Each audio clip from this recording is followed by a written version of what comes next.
کرنا ہے اور حق سے منہ پھیرنا بھی ہے۔ دیکھیے آیت کیا ہے، اللہ تبارک تعالیٰ کیا کہتا ہے، سورہ آل عمران سورہ نمبر 3 کی آیت نمبر 78، وَإِنَّ مِنْهُمْ لَفَرِيقًا، بے شک انہی میں سے ایک فریق ایسا بھی ہے۔ انداز کیوں ہے؟ کیونکہ اس سے پہلے بھی ایسا ہی انداز تھا، جیسا کہ وَمِنْ أَهْلِ الْكِتَابِ، اہل کتاب میں ایسے بھی لوگ ہیں، مَنْهُ بِقِنْطَارٍ، کہ اگر خزانے کا خزانہ بھی اگر ان کو دے دو تو واپس پلٹا کر دے دے۔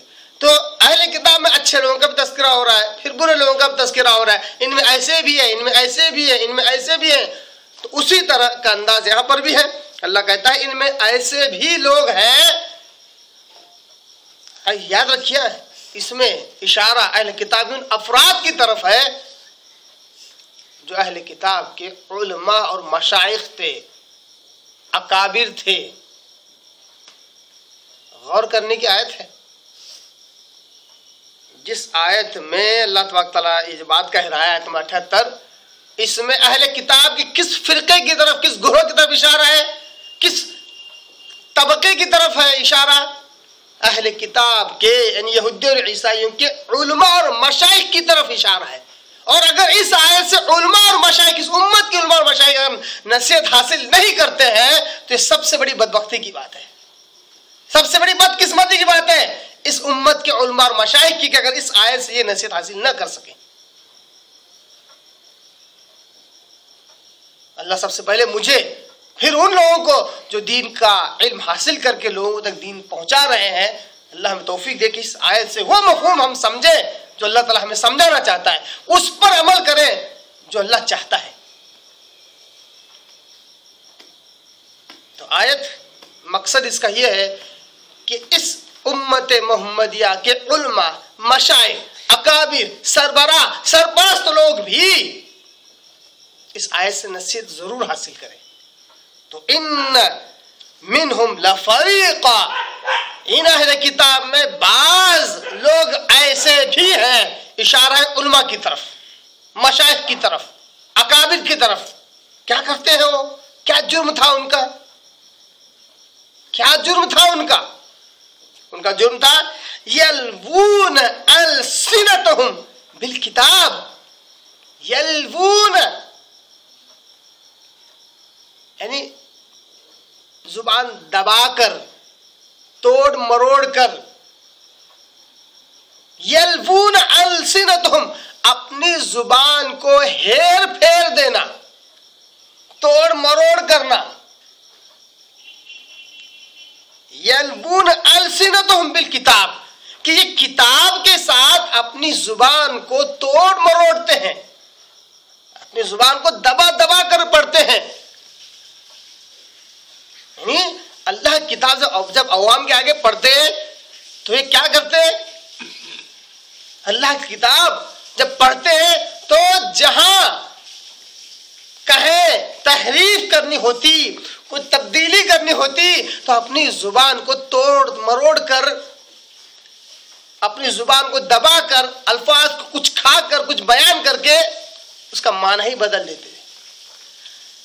یلوون السنتہم کا مطلب تحریف کرنا ہے۔ عمومی طور پر ان دو الفاظ کا جو مفہوم اور معنی جو نکلتا ہے، جو تفسیر نکلتی ہے، وہ یلوون السنتہم یعنی تحریف کرنا۔ اللہ کی کتاب میں وہ تحریف کرتے تھے، تبدیلی کرتے تھے۔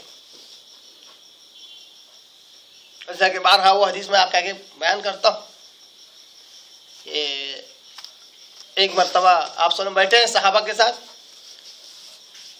ایک یہودی کو گدھے پر بٹھایا گیا، اس کا چہرہ کالا کیا گیا اور پورے گاؤں میں گھمایا جا رہا ہے۔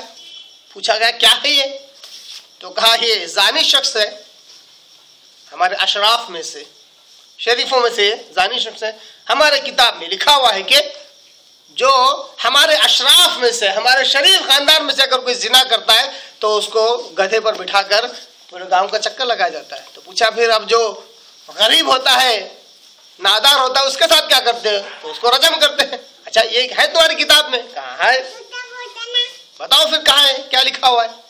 لائے پڑھنا جب شروع کیا تو جہاں معاملہ رجم کا لفظ آ رہا تھا تھوڑا سا زبان ایسے گھمایا کہ جملہ صحیح سالم بنا دیا اور معنی مفہوم کو بدل دیا. کہا کہ اگر شریف لوگ ہو تو ایسا اور نادار اور غریب قسم کے لوگ ہو تو ایسا.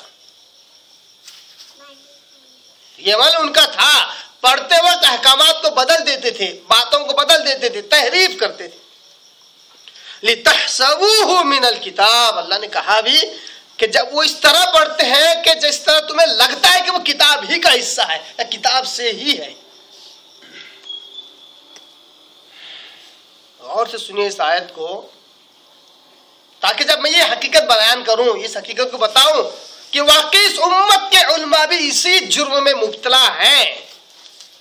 مجھے کسی عالم مفتی سے, کسی شیخ سے کوئی دشمنی نہیں ہے, چاہے وہ کسی بھی جماعت و فرقہ کا کیوں نہ ہو. اصل یہ جرم اگر پایا جاتا ہے تو چاہے کسی بھی جماعت و فرقے میں پایا جائے, یہ وہ جرم ہے جو یہودیوں کے اور عیسائیوں کے علماء کیا کرتے تھے. کم از کم ہمیں شرم آنی چاہیے, ہمیں یہ جرم نہیں کرنا چاہیے. اور ایسا جرم اللہ کی کتاب میں تبدیلی, اللہ اس کے رسول کی طرف جھوٹ بولنا بہت بڑا جرم ہے. اللہ نے تو قرآن مجید میں ایک نہیں دو نہیں کئیوں جگہ پر اللہ نے کہا وَمَنْ أَظْلَمُ مِمَّنِ افْتَرَىٰ عَلَى اللَّهِ كَذِبًا. اس شخص سے بڑھ کر اور ظالم کون ہو سکتا ہے جو اللہ کو جھوٹ بات پکڑے. سب سے بڑا ظالم شخص وہی.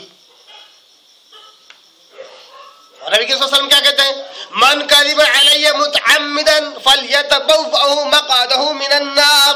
جس نے مجھ پر جان بوجھ کر جھوٹی بات گھڑی اس کو چاہیے کہ وہ اپنا ٹھکانہ جہنم میں بنا لے. صحیح بخاری کی حدیث.